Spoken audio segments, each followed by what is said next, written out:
গতকাল এক বাড়িতে বেড়াতে গিয়েছিলাম। ওই বাড়ির মহিলাটা কত দুঃখ করলো।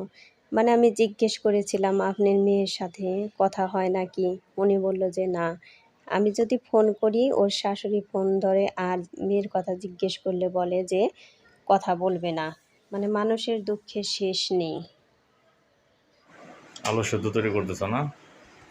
গোলা আলু, মিষ্টি আলু আর বেগুন, আর সাথে কটায় যে মরিচও ভেজে নিয়েছি। এই মরিচ ভেঙে সিদ্ধগুলো খুব ভালো করে মেখে নিব। এই সিদ্ধটা তো আমার খুবই ভালো লাগে। তেল দিচ্ছ নাকি? সরিষার তেল, খাঁটি সরিষার তেল। এখন আমার সিদ্ধ মাখান হয়ে গিয়েছে। এই সিদ্ধ আর ডিম ভাজি দিয়ে সকালের খাবার খেয়ে নিব। নমস্কার বন্ধুরা, লাল লাইফস্টাইল চ্যানেলে গুড মর্নিং সবাইকে। আশা করি ভগবানের কৃপায় ভালোই আছেন। আমি তো খুবই ভালো আছি। আমি আজকে ভিডিওটি স্টার্ট করেছি সকাল 8টায়। ইলার লাইফস্টাইল চ্যানেলে আরেকটি নতুন ব্লগ ভিডিও নিয়ে চলে আসলাম আপনাদের জন্য। যাই হোক বন্ধুরা, একটা লাইক দিয়ে আমার ভিডিওটি কন্টিনিউ করবেন। আপনাদের একটা লাইকে আমার ভিডিওটিকে এগিয়ে যেতে সাহায্য করবে। ভিডিওটি স্কিপ না করে পুরোটাই দেখবেন। আশা করি ভগবানের কৃপায় অনেক ভালোই লাগবে।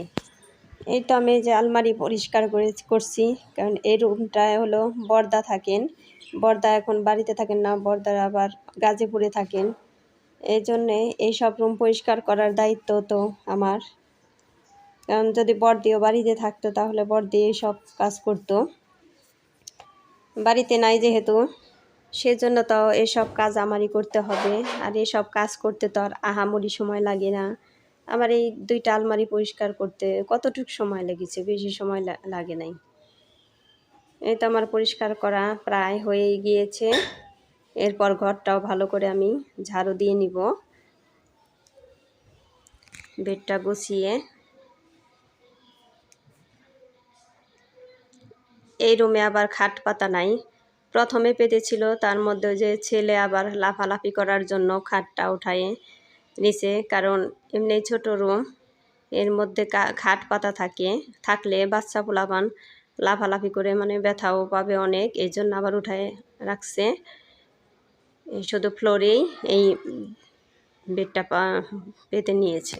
আমাদের মেয়েদের জীবনটা কেমন, এসব কাজ চোখের সামনে না করলেও ভালো লাগে না, আর বেশি পরিশ্রম করলেও পরে খারাপ লাগে।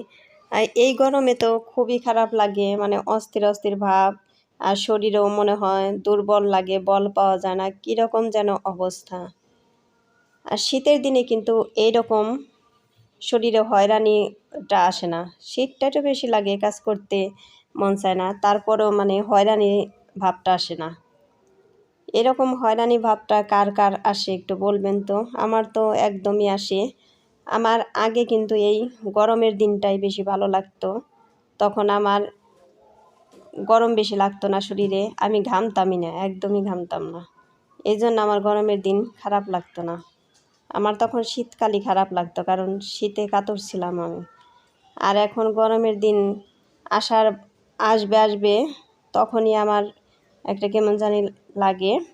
শীতের দিনে সোয়েটার, চাদর, মোজা, মাফলার এগুলো পরে থাকলে কিন্তু আরামই লাগে, বেশি শীত লাগে না। তারপরে রাতে শুতে গেলেও লেপ কাঁথা মোড়া দিয়ে শুয়ে থাকলে খুবই আরাম লাগে। আর গরমের দিনে তো 2টা ফ্যান চালাইলেও মনে হয় বাতাস আগুনের মতো, গায়ে লাগে না, মানে ঘাম ছুটে অস্থির হয়ে যায়, কেমন যেন একটা লাগে। এই জন্য এখন শীতের দিনটা খুবই ভালো লাগে আমার। আর এবার শীতে তো মেয়ের কাছে ছিলাম, মেয়ে আমাকে জড়িয়ে ধরে শুয়ে থাকতো সব সময়, আমাকে ছাড়তোই না, শুধু বলতো যে মা তুমি দূরে যেও না, আমার কাছেই এসো, এরকম মানে জড়িয়ে ধরে রাখতো। আর শুইবা কখন, তাড়াতাড়ি আসো, শুয়ে পড়ো তাড়াতাড়ি, এরকম বলতো। টমেটো, তারপরে মিষ্টি লাউ, মিষ্টি আলু, করলা, পটল।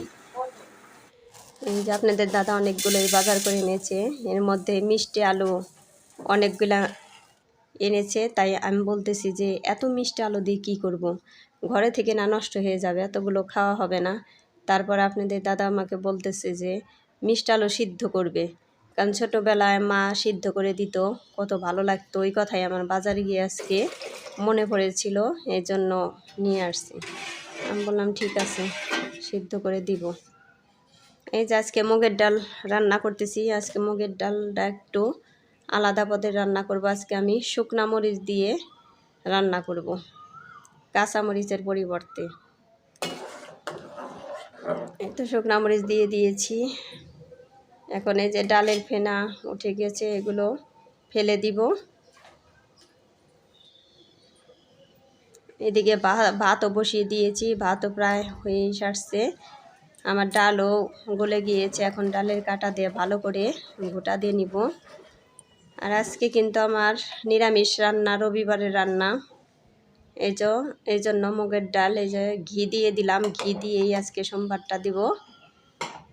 ঘি দিয়ে তারপরে তেজপাতা, শুকনা মরিচ দিয়ে দিলাম, জিরে সোমবার দিয়ে, আর হলো কারি পাতা সোমবার দেব। কারি পাতাটা কিন্তু আমাদের গাছেরই কারি পাতাগুলো, ওই কারি পাতা সোমবার দিয়ে দিব। ওই যে কারি পাতা সোমবার দিয়ে দিয়েছি। আমার ডাল কিন্তু হয়েই গিয়েছে। এখন জিরে গুঁড়ো দিয়ে নামিয়ে নিব। আর এই ডালটা খুবই টেস্ট হয়েছিল কারি পাতা সোমবার দিয়ে, ঘি দিয়ে। এখন আমি করলা ভেজে নিব, তার জন্য যে তেল দিয়ে দিলাম, কালো জিরে সোমবার দিয়ে দিলাম। আর করলা, শুধু করলা না, এর সাথে মিষ্টি আলু আছে। এই দুই পদ মিশিয়ে ভাজি করলে এত টেস্ট লাগে। ওই মিষ্টি আলুর জন্য করলা তিতাও লাগে না, খুবই টেস্ট লাগে। আপনারা একবার খেয়ে দেখবেন। যারা পেঁয়াজ দিয়ে খান তারা পেঁয়াজ দিয়ে এভাবে খেয়ে দেখবেন। আর পেঁয়াজ ছাড়া, আমার পেঁয়াজ ছাড়াই বেশি ভালো লাগে। এই তো আমার করলা আর মিষ্টি আলু ভাজি হয়ে গিয়েছে। আজকে হলো নিরামিষ খাবার। এরপরে রান্না করব হলো টক, পাকা আম, বড়ই, টমেটো, এই সব কিছু দিয়ে। এই যে টকের জন্য আমি সরিষা সোমবার দিয়ে, জল সোমবার দিয়ে দিলাম, কারণ জল সোমবার দিয়ে দিলে পারে সেন্টটা অনেক ভালো আসে। আর বন্ধুরা, কে কোথায় থেকে আমার ভিডিওটি দেখছেন আমাকে কমেন্ট করে জানাবেন। আর আমার চ্যানেলে নতুন হয়ে থাকলে একটা সাবস্ক্রাইব করে পাশে থাকা বেল আইকনে ক্লিক করে দিবেন, তাই নোটিফিকেশন চলে যাবে সবার আগে আপনার কাছে।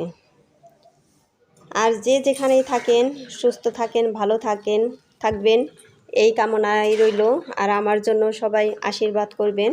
আমি যে স্বপ্ন নিয়ে এই সোশ্যাল মিডিয়ায় এসেছি, আমার এই স্বপ্নটা জানি পূরণ হয়। আর ভিডিওটি ভালো লাগলে বন্ধুদের মাঝে শেয়ার করে দিবেন। ভিডিওটি এখানেই শেষ করলাম, টাটা।